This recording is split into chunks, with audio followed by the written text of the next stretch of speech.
Hello and welcome to the Education Officer Candidate Hustings. This is the 5th hustings of the week as part of the Manchester SU officer elections. I'm Lucy Nichols, News Editor of the Manc Union, and this is the hustings for the role of Education Officer. So far this week, you've heard from student candidates for the roles of General Secretary, International Officer, Women's Officer, and Liberation and Access Officer. You can watch these back on the Manc Union's Facebook and the SU's Facebook and YouTube channels. Joining me today are the two candidates for the Education Officer position, Usman Nasir and Miguel Gonzalez Valdes Tejero. These candidates will be answering 4 questions today submitted by the student body, but you can read their full manifestos on the SU website. The Education Officer leads on academic matters with the university, championing student voice and feedback on everything related to teaching and learning. As well as this, they work with over 1,000 student reps to drive real changes to the way the students learn at the university. To begin, each candidate will have 2 minutes to give an introductory speech about themselves and their manifestos. When their 2 minutes are up, I will raise my hand to indicate that they should finish at the end of their sentences. So, Usman, would you like to begin? Sure. Hi, everyone. My name is Usman Nasir, and I'm a final year student studying accounting at University of Manchester. So basically, I'm an international student. I'm from Pakistan. And when I came here in my first year, I was a bit overwhelmed with the entire experience and the transition procedure. So I decided to run for the position of the student representative on my course, which basically motivated me to, help student body around me and to help my peers and everything. So it all started from there, my journey of helping students around me. And I also won the award for the Student Representative of the Year for that. Basically, why I'm running for this position is because I feel there's a lot of room for improvement that I can bring.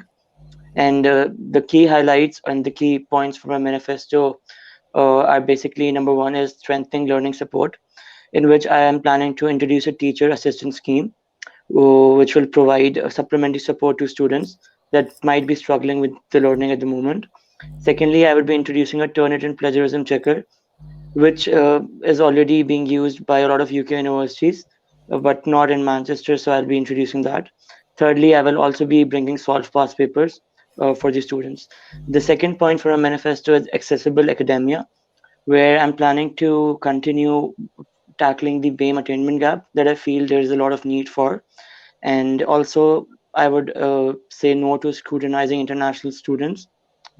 And also, I would also assure that the current self-mitigating circumstances policy that have been introduced by the University of Manchester for the COVID times is made permanent, even when the COVID is over and this is all settled down. Lastly, the point from manifesto. Sorry about that. Okay, thank you. Yeah. Sorry to cut you off there, but that was wonderful. Thank you so much. And Miguel, would you like to begin your 2 minutes? Okay, so hi everyone, I'm Miguel, I'm a second year biomed, and as Usman, I have experience as a student and e-learning rep, and I want to be your next education officer. And my main objective is to make sure that students are represented at every stage of the decision-making process for their learning across the university. The COVID pandemic has been a catalyst for change in the university, and as such, it has resulted in many new policies and delivery methods. It has also highlighted a lot of pre-existing problems in the university regarding accessible learning. I want to make sure that the resources created in the university are made for everyone, and the needs of students with disabilities and those studying abroad are not an afterthought. As an education officer, I want to make sure that the positive and helpful changes, such as open book exams and the self-mitigating circumstances, are carried on, consolidated, and improved, and that those that did not work are addressed and fixed, and new ones that we can come up with are developed. I want students to be directly and actively involved in the decision-making to make these changes happen.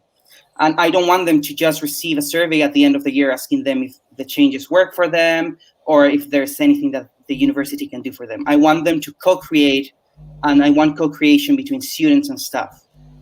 Overall, I want a minimum standard for the learning resources created in the university. Diversity is a strength of the university, and there's very different resources being created, but we must establish a baseline for quality standards. Above all, I want that the changes that we build together be long-lasting and impactful for present, future students. Thank you. Thank you. That was wonderfully within time. It's now time for some questions which have been submitted by the student body. Each candidate will have 30 seconds to answer, after which I will raise my hand again to indicate that it's time to wrap up. And if you keep going, I'll probably have to interrupt you. So sorry if I have to do that. So the first question is, students at UK universities have faced huge disruptions in recent years because of lecturer strikes and the pandemic.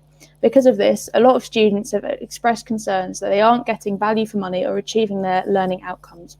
What are your thoughts on this? And we'll go to Miguel first. I mean, that's definitely a concern for all students, for me included. As a biomed student, labs are very important for me, and due to the pandemic and strikes, I've missed on a lot of them and other content. I think a very interesting way to deal with this would be trying to implement new learning resources. There's some tools, for example, for labs or for technical skills that are online and can be used. Sorry. That's all right. Perfect. Thank you. Usman?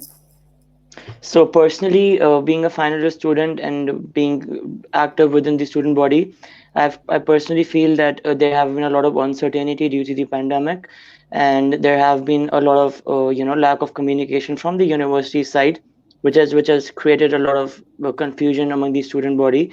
So being an international student, I personally feel I have made some decisions, and my peers have also made some decisions that they kind of regret now because of the miscommunications that have been done from the university. So I think, sorry about that.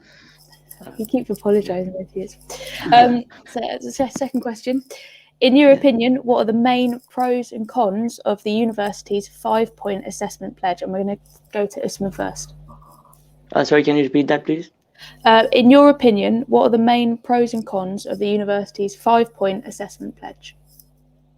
Okay, so I think the main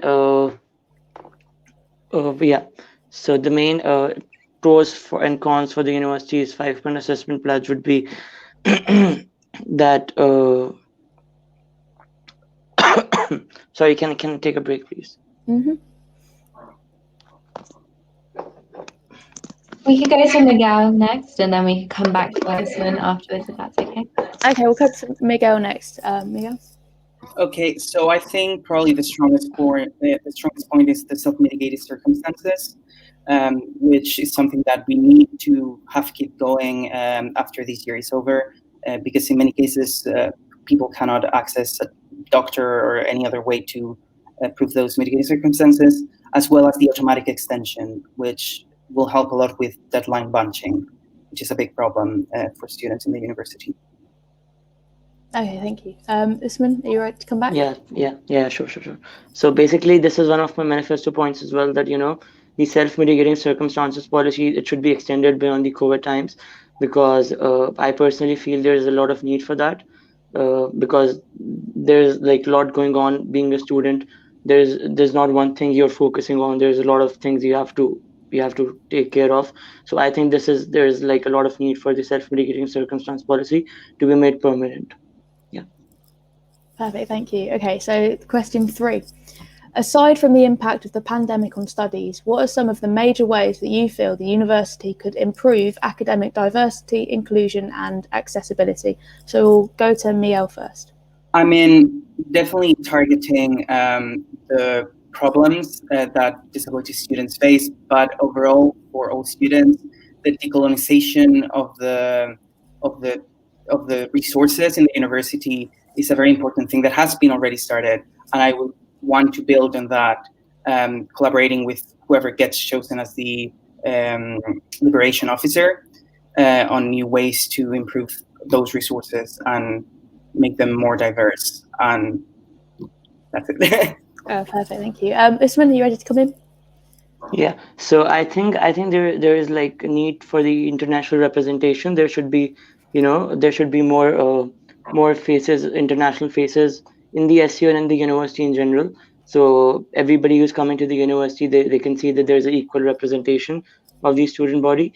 And secondly, I think there's like a bit unnecessary scrutinizing of international students. So that's something that they should work on. And apart from that, I personally feel that apart from the pandemic, sorry, yeah. Thank you. Almost done. Okay. Yeah, thank you. Last question, question 4. Okay, students have raised concerns that they are unsure how to make their voices heard when bringing up issues to the university. What ideas do you have for increasing engagement and effective dialogue in processes such as student reps and course feedback? So we'll go to Usman first. Yeah, so I think being a student rep, I personally experience this as well. That apart from just giving student reps the chance of attending the meetings, they should have some sense of authority. That like they should have some sense of acknowledgement for their work, and they should be recognized within the student body. Because I think there's a bit need for that. Because I was a student rep, but half the people on my course weren't aware of it. So I think there should be better communication with that. That's perfect in time. Miguel, would you like to come in? So yeah, I couldn't agree more about this question. I think there is a big problem with the training to student reps. Student reps are not ready for a lot of the things they have to do, and they don't have the power or the authority to do much in general. And also, sorry, I got lost there. But also, I think it's very important to have clear ways of communicating with student reps and also with the general student population, because student reps are not the only way that the staff can communicate with students. There's focus groups and other means. Oh, perfect. Okay. Well, thank you all for taking part today. You can find the full manifestos for the Education Officer candidates at manchesterstudentsunion.com/elections. Voting opens at 10 a.m. on Monday, the 8th of March, and don't miss the chance to have your say. Thank you. Thank you. Thank you. Goodbye.